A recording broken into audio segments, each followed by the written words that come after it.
There are plenty of videos on YouTube talking about how, when, and why you should freeze, but there aren't really any about what you're supposed to do when the opponent freezes. In this video, I'll be covering all those different options, along with the advantages and disadvantages of each. The first question is, can you break the freeze on your own? If you can, that's going to be likely your easiest solution. If you can't break the freeze on your own, do you have a nearby teammate that could potentially help you crash the wave? If neither of those options are available, then we're going to have to do a little bit more thinking on what we can do instead. These are in no particular order of importance. You can take jungle camps, whether that be ally, enemy, scuttle, or epic monsters, doesn't really matter. Deep ward, recall, look for kills around the map, such as running mid lane, running top lane, wherever. Hover, proxy, try to bait the enemy into using AoE, such as a Nasus E during a trade. And if nothing else can work, then you can always sit in a brush and soak XP. Jungle camps, specifically the enemy camps. The advantages are that it puts the enemy behind, it desyncs as clear, it gives you knowledge of the next respawn, and you can use it as an opportunity to deep ward. What I mean by it desyncing is clear, so let's say the jungler wants to go from raptors to Krugs.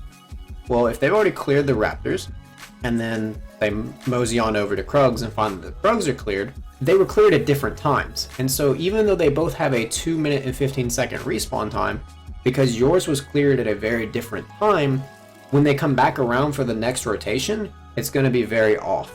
Ally camps. Clearing them is generally much safer because you don't have to go into the enemy jungle. Your jungler can spend more time doing other things on the map, such as getting Dragon, getting Herald, whatever, because they don't have to go clear the camp, or they could even gank more. It also prevents the enemy from being able to counter jungle because you've already cleared it. The disadvantage is that it can put your own jungler behind if you do it at the wrong time. For example, if your jungler is currently doing a bot gank, double kill, but they've already cleared their bot side camps and they're about to go top side, it's not really as good of a time to clear their camp because that's going to mess them up. However, if their bot camps are up, they're pathing towards bot, and then they're likely going to fight over Drake, then it's perfectly fine to take that camp because it's going to be a long while before they get back there anyway. Deep ward. The advantages are that you get earlier info on enemies, as well as it's really good against invis champions. For example, if you're against something like an Evelyn, then you're going to know because when she hits the camp, she can't be invisible. It's also really good against champions that are very fast, such as a Hecarim or a Nunu, that even if you see the gank coming, it can be hard to avoid unless you know way in advance. The disadvantage, just like going to kill enemy jungle camps, is that you run the risk of getting caught because you are further up on the map. Recall. The advantages are that you can come back with an item spike, which may be enough to break the freeze. You can replenish resources, as well as remove the risk of getting engaged on, because you won't be in the lane, so it's going to be very difficult for you to end up dying.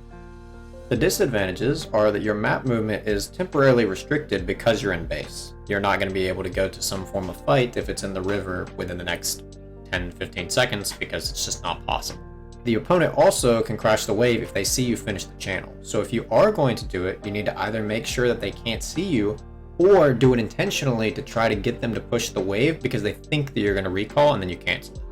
Setting up kills. The advantages, assuming it works, you get the golden XP from the kill, and then you can convert that usually into another advantage, such as a major objective, whether that be a dragon or a turret. The disadvantages are that if it doesn't work, at minimum you gain nothing, at worst you get counter roamed onto, and then you and your ally or allies die. So if you're going to be going for these kind of roam plays, you need to make sure that you're looking at whether it's the wave if it's in another lane, or where the enemies are in general to make sure that consistently you should come out on top over the course of many tries in that particular scenario. However, the advantages are that you aren't overly committed to any one particular option. You can still go back and forth depending on what happens. You don't have to show on the map, so you're not giving the opponent any particular info. And lastly, you protect against any plays that could happen even if they're unlikely. The disadvantage is that it doesn't directly give you gold nor XP. Proxy. The advantages are that you still get minion golden XP, you get extra time to move around the map since you've cleared the future wave, and you remove the enemy's next wave so they have to tank minions in order to hold the freeze. The disadvantage is that, similar to taking enemy jungle camps, it's very easy to get collapsed on. but even more so with proxying, because in order to kill the minions, you have to show on the map. AoE. The advantage is that if it works, the wave will slow push into you. The disadvantage is that you still risk getting all-in if you walk up a little bit too far, and it's not under your control. If the opponent doesn't want to use their AoE, they're not going to use their AoE. Soak XP. The advantage is you get XP. That's it. The disadvantage is that that's all you get. And so ideally you don't want to do that, but if that's your only option, then so be it. You also need to make sure that you remain close enough to where you don't start missing XP from being too far away. Do keep in mind with this list that some of the options you can do either at the same time, or there are multiple choices that you could do. So you need to be critical about the reasons for why each option could or could not be good, and then assess it for yourself on if you think you made the correct call.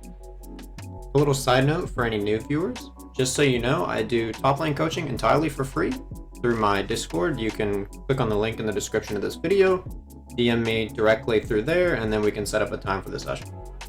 Outside of that, thank you for watching the video all the way through, and see you next time. Peace.